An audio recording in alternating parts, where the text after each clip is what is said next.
देखिए अभी हमारे साथ एक पिता मौजूद हैं, जो पिता पिछले 1 महीना से न्याय का दरवाज़ा खटखटा रहे हैं और उन्हें न्याय नहीं मिल रहा है। आप सोच रहे होंगे कि हम ऐसा क्यों कह रहे हैं, तो सुनिए। ये एक पिता हैं जो कि मधेपुरा के हैं और इनकी बेटी पिछले महीने बीपीएससी का परीक्षा देने पटना आती है और कल ही 1 दिन बाद ही इनको सूचना मिलती है कि आपकी बेटी ने सुसाइड कर लिया।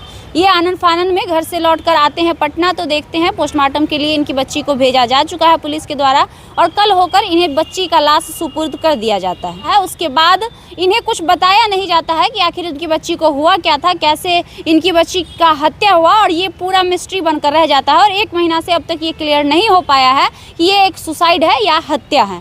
तो इन्हीं से जानेंगे क्या कुछ हुआ था अंकल उस दिन जब आपको पता चला कि आपकी बेटी ने सुसाइड। हमको 20/8/2023 को 5:30 बजे शाम में रोशनी कुमारी महिला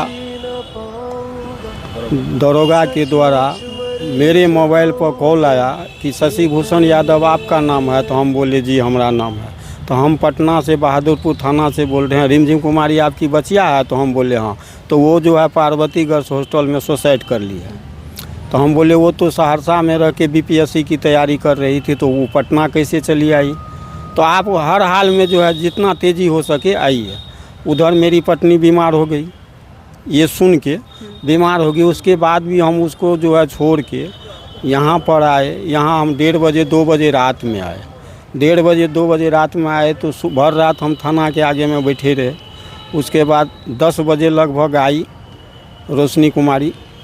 उसके बाद वो एक कागज़ दिया है कि आप जाइए पोस्टमार्टम में जाके जो है ये दे दीजिएगा, आप अपने बचिया का लाश ले जाइए। उसके बाद वो हॉस्टल संचालक जो है वो हमको बोला कि आपको 12,000 रुपया देना होगा।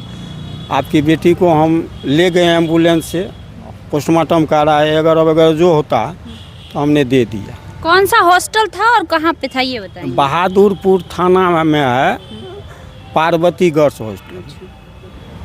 आपकी बच्ची पटना आई थी, इस बात की जानकारी आप लोगों को थी? जी नहीं थी। नहीं। हम कौन दोस्त थी उनकी और क्या कुछ जानते हैं आप उस लड़की के बारे में? यहाँ पे आने के बाद ही हमको पता चला कि रेशम कुमारी के द्वारा वो यहाँ पर आई थी। रेशम कुमारी मोहल्ले का है और यहाँ पे बहुत दिनों से वो रहती है। अब कौन चीज़ की तैयारी करती है ये हम नहीं बताएंगे। अच्छा। और दूसरी जानकारी थाना के द्वारा ही हमको मिला कि सुमन कुमार नाम का लड़का से वो जो है लव मैरिज कर ली है। अच्छा, ये थाना आपको बताया? थाना बताया। अच्छा।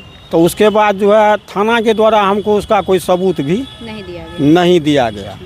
उसी आधार पे थाना के द्वारा ही हमसे ये आवेदन लिखवाया गया कि सुमन कुमार अवैध पति के द्वारा मेरे बेटी को उकसाया गया, इसलिए वो आत्महत्या करने पर मजबूर ही या उनकी हत्या। अच्छा, आपकी बेटी शादीशुदा थी? जी। कब शादी हुआ था और किस? 2021 में हुआ था। गोपाल कुमार यादव, महापुरा निवासी, मैसी थाना, जिला सहरसा के। अच्छा, अपने पति के साथ उनके कैसे संबंध थे? ससुराल जाती थी आपकी बेटी, क्या कुछ था? ससुराल नहीं गई थी, लेकिन पति का इच्छा था कि जितना आगे बढ़ सके उसमें वो अपना दिमाग लगे लेता। सहरसा में रह के इसको वो तैयारी करवा। पट्टी पढ़वाता था सहरसा में रखवा? जी जी जी जी।